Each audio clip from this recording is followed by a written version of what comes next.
आज फिर से आपका स्वागत है प्री कोचिंग सेंटर में। काफ़ी दिनों बाद लाइव हुई है क्लास, कोई बात नहीं। तो today we are going to discuss narrations और या डायरेक्ट इनडायरेक्ट विच नरेट्स, या कोई भी स्पीकर अपनी बात को डायरेक्टली कहता है यानी अपने आप कह रहा है तो वह डायरेक्ट स्पीच होती है, और कोई स्पीकर अपने आप ना कह के उसकी जगह कोई और कहता है उसकी स्टेटमेंट को तो होती है इनडायरेक्ट। ठीक है, इसको स्पीच भी बोलते हैं, डायरेक्ट स्पीच और इनडायरेक्ट स्पीच। तो एक बार इसका रूल देख लेते हैं कैसे। बहुत इजी चैप्टर है, इससे आसान चैप्टर नहीं है यदि कोई ध्यान से कर ले तो। सबसे पहले तो वर्ब, उसको चेक करना आपने कैसे चेंज करना है। फिर कनेक्टर, कौन सा कनेक्टर लगेगा। फिर पर्सन आपका कौन सा है और किससे चेक करना है। फिर टेंस चेंज करना है। फिर नज़दीक की जो दूरी में बदलनी है, नियर फार, और फिर पर्सन आ जाता है तो कोई नहीं। तो आप सभी को पता है there are 5 kinds of sentences in English. English में 5 तरह के सेंटेंस होते हैं, 5 काइंड है। सबसे पहली है डिक्लेरेटिव सेंटेंस। आपको कैसे पता चलेगा डिक्लेरेटिव है या नहीं है, इस सेंटेंस को देखते हैं। He says to me I can help her now. अब जो ये स्पीच है, ये है ना, जो ये इन्वर्टेड कोमास में, इसको तो बोलते हैं रिपोर्टेड स्पीच।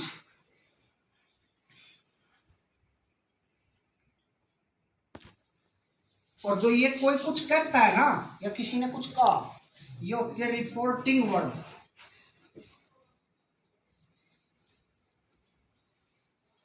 ये तो होती है बेटा reporting verb. And the things और the statement which is there in inverted commas, that is called reported speech. Reported speech का जो सेंटेंस होता है ना, वो 5 तरह से होता है। वो डिक्लेरेटिव हो सकता है, जैसे ये सेंटेंस है आई कैन हेल्प हर नाउ, मैं उसकी मदद कर सकता हूँ। डिक्लेयर किया है ना, कुछ असर्ट किया, कुछ कहा है, तो ये तो हो गया डिक्लेरेटिव।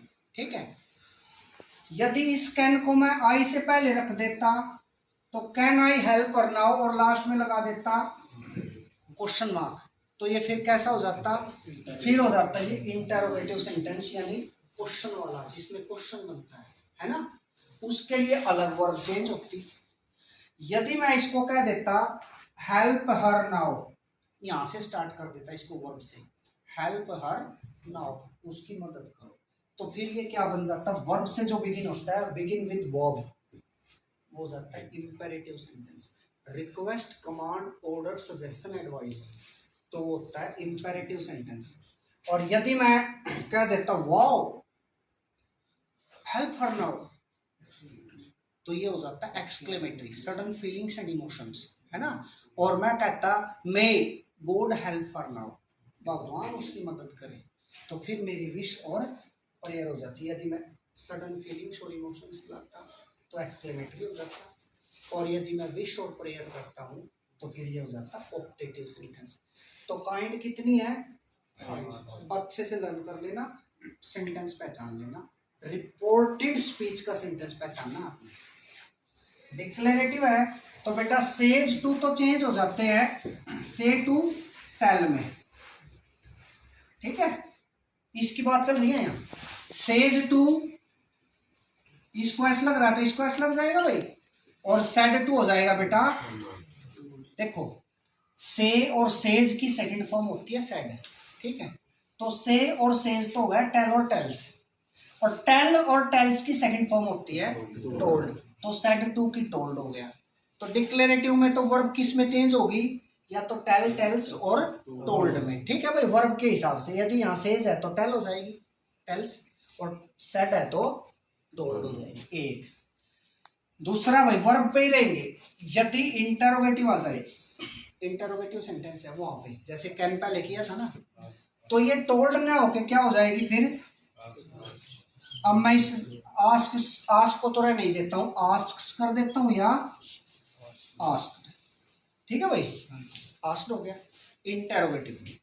अब थर्ड आ गया जो वर्ब से बिगिन होता है, ये ध्यान रखना, जो sentence, the sentence which begins with verb is called imperative sentence. जैसे stand up, sit down, help the poor, जो वर्ब से बिगिन होगा ना, वर्ब से शुरू होगा, वो होता है इम्पेरेटिव सेंटेंस।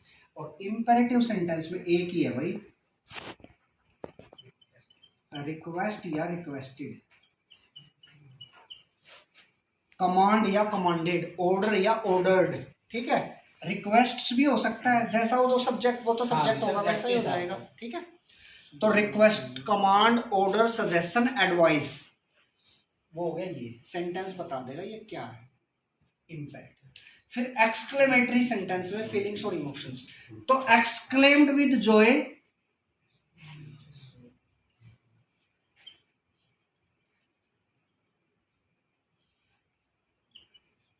सोरो,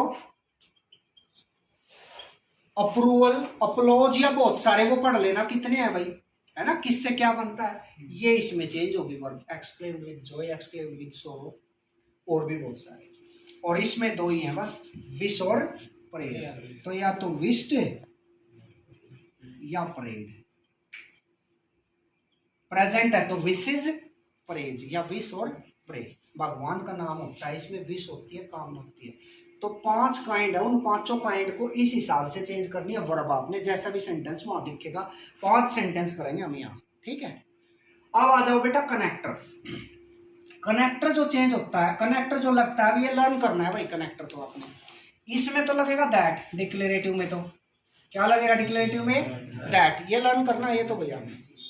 इंटेरोगेटिव में या तो WH है तो WH भाई, यदि WH है तो वो वर्ड एज इट इज, जैसे मैंने कहा he said to me, where are you going.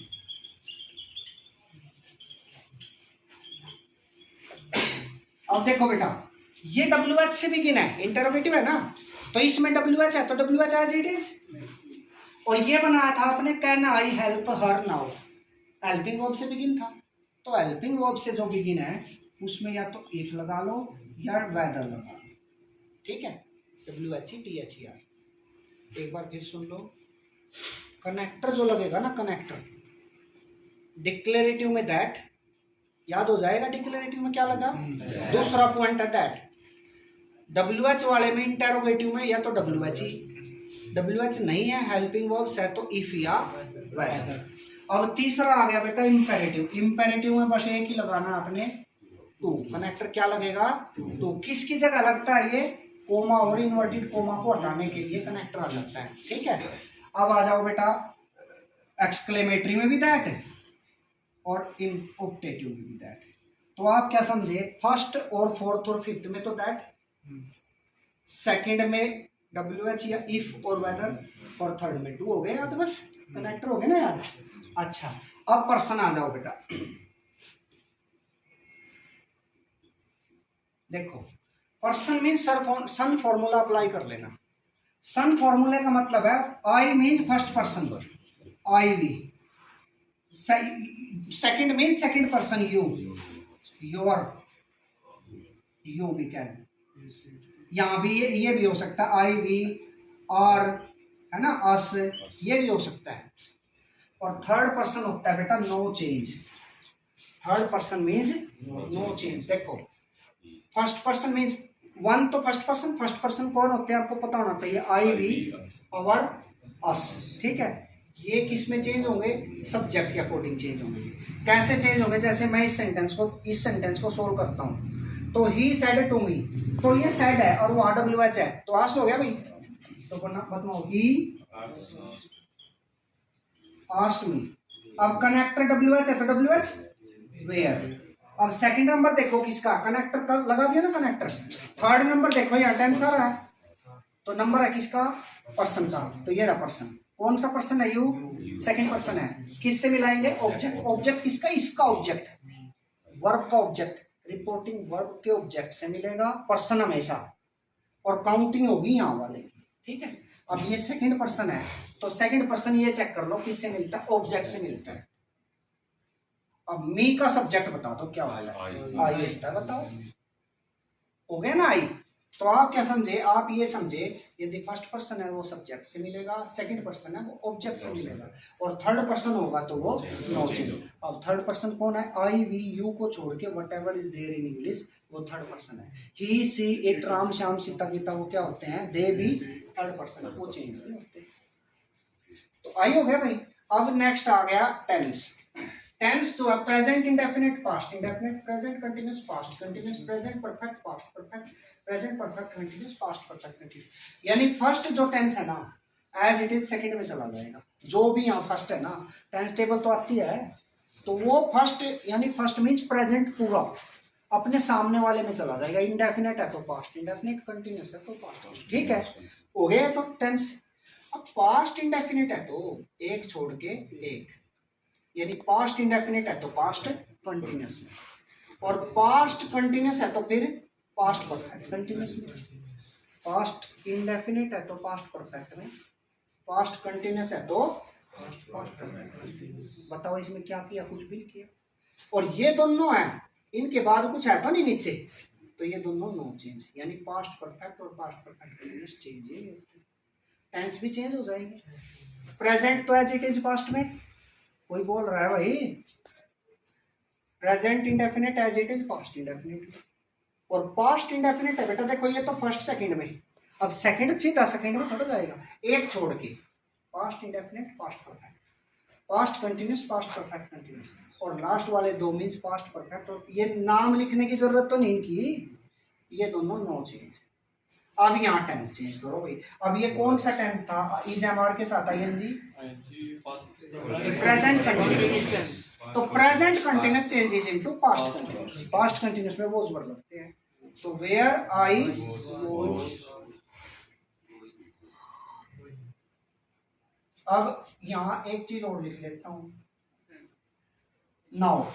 अब नेक्स्ट स्टेप था आपका नजदीक की दूरी बनानी है, तो नाउ का क्या हो जाएगा बेटा, THEN।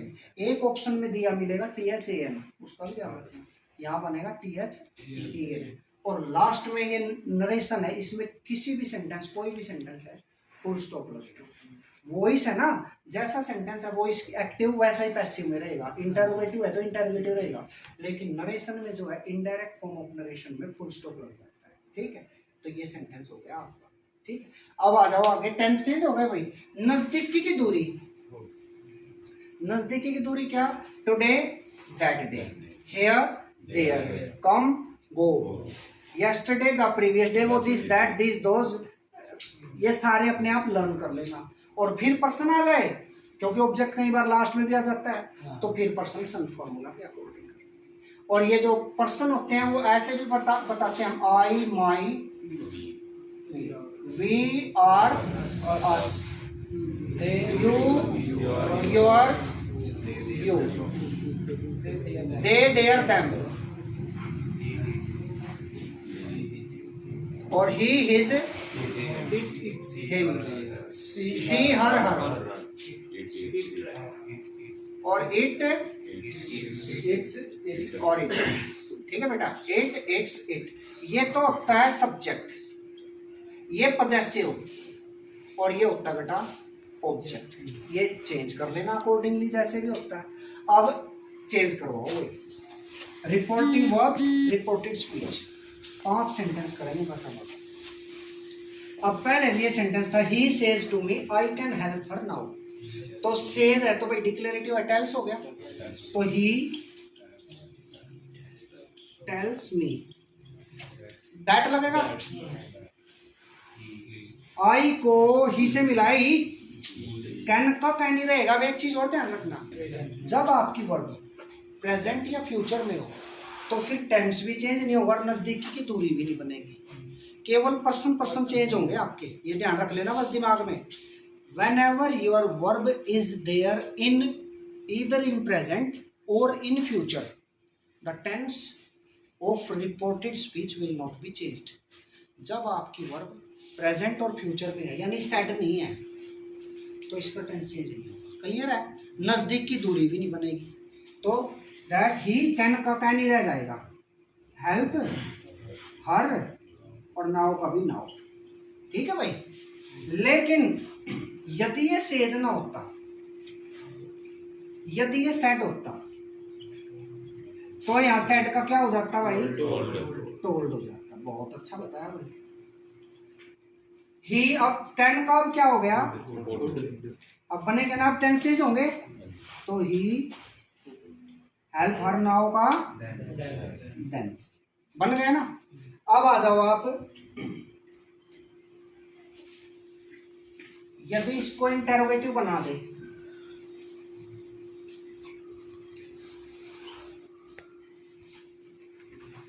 और क्वेश्चन मार्क लगा दिया, he said to me can I help her now, तो सेकंड आ गया भाई इंटेरोगेटिव। तो यहाँ क्या बनाया आपने देखते ही आस्क्ड मी। अब देखो बेटा WH तो है नहीं, तो इफ पर्सन के पास जाएंगे आई को, इसे मिला ही, कैन का हेल्प और नाउ का देन, नाउ का देन हो जाएगा ना भाई, और फुल स्टॉप लास्ट में, और कोमास और इन्वर्टेड कोमास खत्म हो जाते हैं इनडायरेक्ट फॉर्म ऑफ नरेशन में। इसी सेंटेंस को समझ में आया क्या? He said to me, he asked me, WH नहीं है तो इफ कनेक्टर के प्लेस पे सब्जेक्ट आई को मिलाया ही से, फर्स्ट पर्सन को देखो, फर्स्ट पर्सन को सब्जेक्ट से, सब्जेक्ट इसका ही, कैन का और हेल्प हर नाउ का देन। सेंटेंस को ऊपर लिख लो थोड़ा,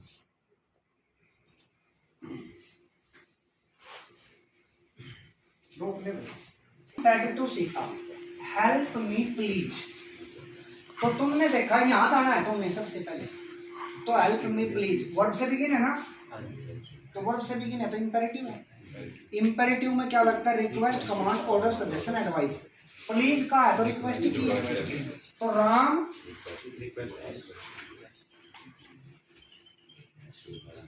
सीता, टू नहीं लगता है, इनडायरेक्ट फॉर्म ऑफ नरेशन में टू नहीं लगता, सेड टू के बाद ये विद्या रखना, ठीक है भाई, सेड टू, सेज टू के बाद टू नहीं लगता। राम रिक्वेस्टेड सीता।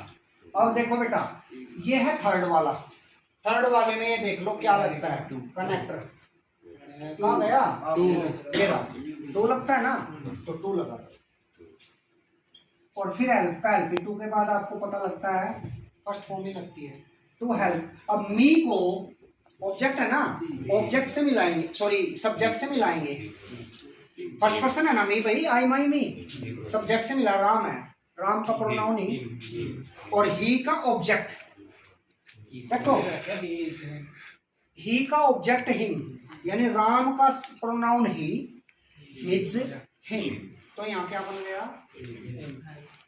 और प्लीज कट जाएगा, क्यों? क्योंकि प्लीज कहाँ आ गया, रिक्वेस्टेड में आ गया, बस clear. Ram requested Sita to help और फुल स्टॉप, बस ठीक है भाई, ये हो गया इंपेरेटिव। अगला जो the captain said hurray we have won the match, match जीत गए भाई, तो द कैप्टन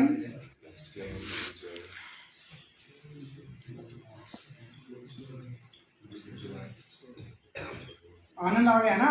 अब दैट लगेगा कनेक्टर, दैट वी का कैप्टन से मिलाएंगे, देख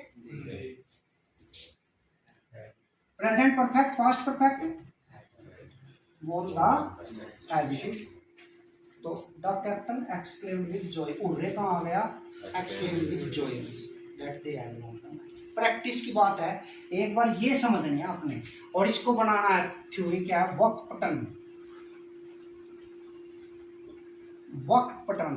देखो वी से वर्ब, सी से कनेक्टर, पी से पर्सन, टी से क्या बन गया, टेंस, और ओ से आपका ऑब्जेक्ट कह लो, ऑब्जेक्ट भी था ना, और एन से नजदीकी का दूरी, या ओ काट देते हैं, ले भाई work pattern, V verb, C connector, P person, T tense, और एन से नियर का और नजदीकी का दूरी।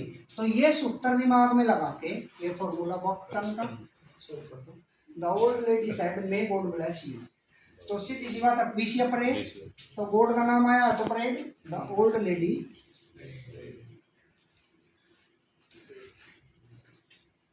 दैट भाई, एलपी वर्ब को छोड़ेंगे, गॉड का God, make a might bless.